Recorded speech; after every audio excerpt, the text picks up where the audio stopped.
Ready to supercharge your team's productivity using AI?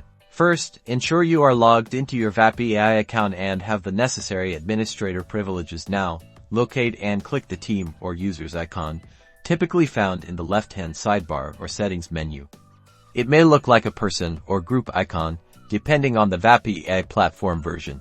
Clicking this will bring you to the team management section. There, you'll see any existing team members, plus an option to add new ones. Click the Add New Member or Invite User button. The wording may vary, but its purpose is for access. Next, you'll be prompted to enter the new team member's email address into the designated field. Type their email precisely for proper delivery and access. Consider including the team member's name next to the email address for accurate tracking. Following that, specify the user's role or permission. Select the role that fits their responsibilities. For instance, admin, editor, or viewer. This controls their access level within Vapi Ai.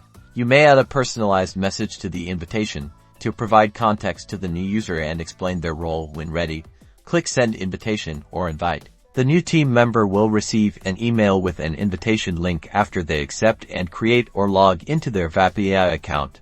They'll access the shared resources and collaboration features. Your team is now ready to leverage AI collaboratively, streamlining workflows and achieving greater productivity.